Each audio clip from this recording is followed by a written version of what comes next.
Ini izin bertanya Ustadz, ini hal yang menarik bagi saya pribadi.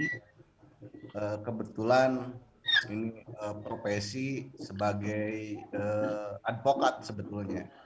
Hal yang Pengacara ya Kang menarik, Sultan ya. Ya.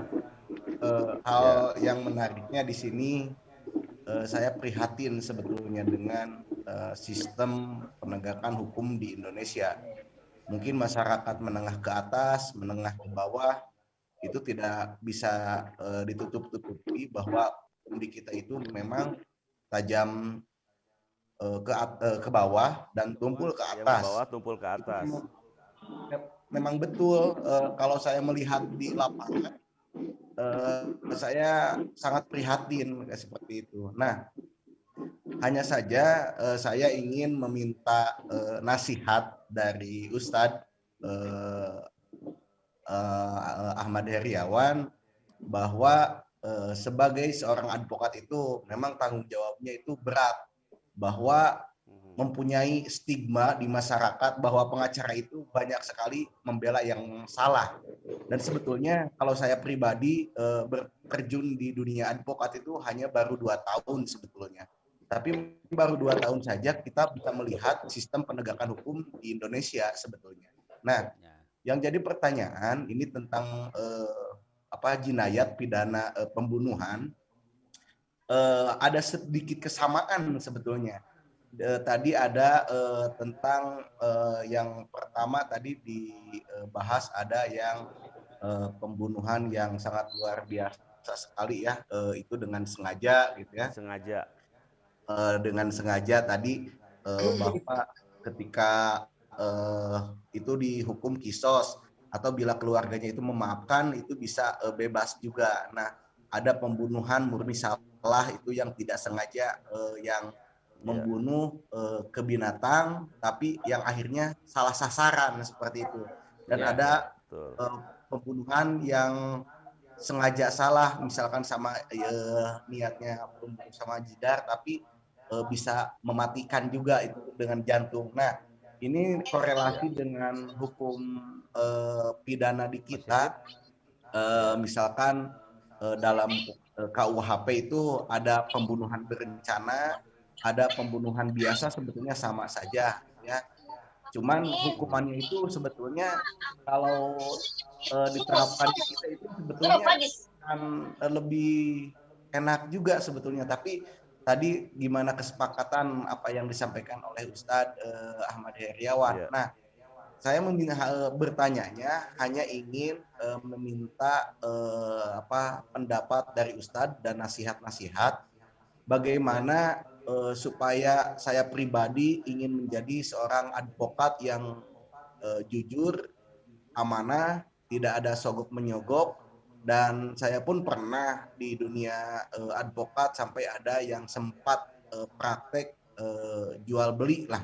Tapi saya menolaknya, alhamdulillah Allah melindungi. Nah, saya hanya ingin meminta nasihat dan bagaimana kalau seorang advokat ini misalkan memperjuangkan hak-hak si pembunuh tersebut. Apakah dari dalam Islam itu hukumnya dosa atau tidak, Ustadz? Seorang advokat itu memperjuangkan hak-hak seseorang si pembunuh. Itu saja barangkali Ustadz. Terima kasih. Baik Kang Sultan.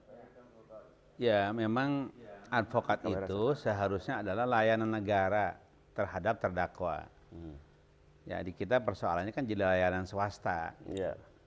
Dan tentu saja ketika layanan swasta bayarnya kan tidak ada batas harga yang disepakati sebagaimana harga-harga barang di pasar, kan nggak ada. Iya.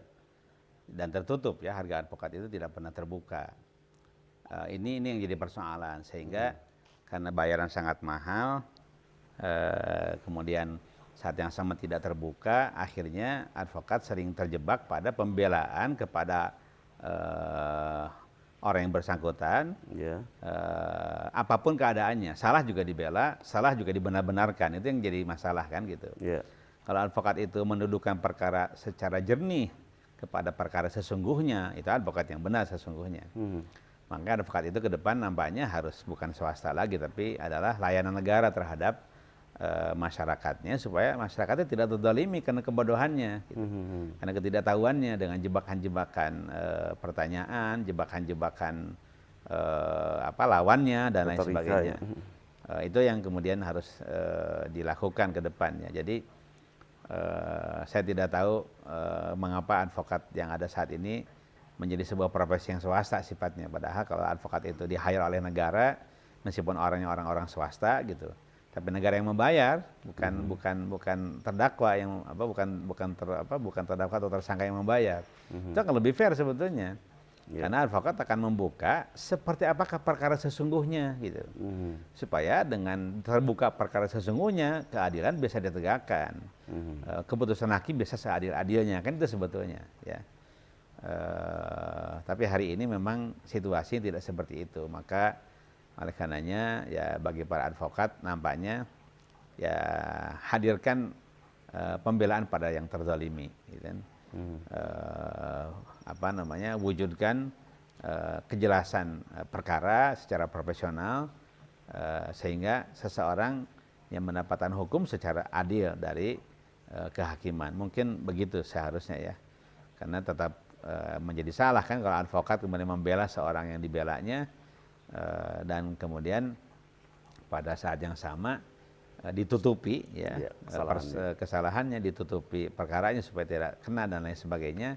Tentu itu ya tidak pada tempatnya, karena sungguh advokat itu seharusnya kan menjelaskan duduk perkara secara sesungguhnya dari kedua belah pihak, ya, sehingga kemudian ketika nanti ada keputusan hakim, hakim memutuskan dengan terang benderang, ya, dan kemudian pendampingan dilakukan supaya juga bisa menjawab dengan benar, ya.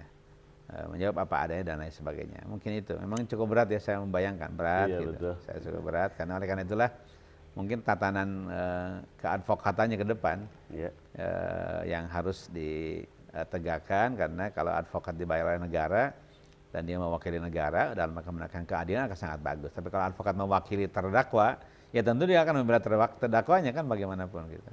Dan sebelah sana kan dari kedua pihak ada pembela masing-masing kan. Ya kalau sengketanya antara para pihak, maka ya para pihak akan punya pembela masing-masing.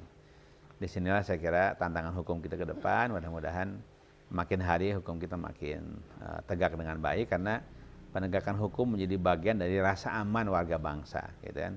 Karena itulah ke depan kita ingin polisi kita polisi yang profesional dan bermoral, jaksa kita yang menentukan tuntutan juga profesional dan bermoral. Saya kira para hakim yang titik akhir mewakili Tuhan, mewakili Allah juga ya profesional dan bermoral, sehingga hukum tegak dengan adil dan masyarakat juga tentram dengan keadilan tersebut, ya. Sekarang ketika ada kasus-kasus tertentu semuanya riuh kan, khawatir ada nanti apa hukuman akhirnya kan gitu. Seperti itu. Karena nanti ada kemudian hukuman yang jadi ringan banget gitu kan. Karena kelebihan advokat barangkali ya. Kemudian ada yang berat banget. Oke, berikutnya.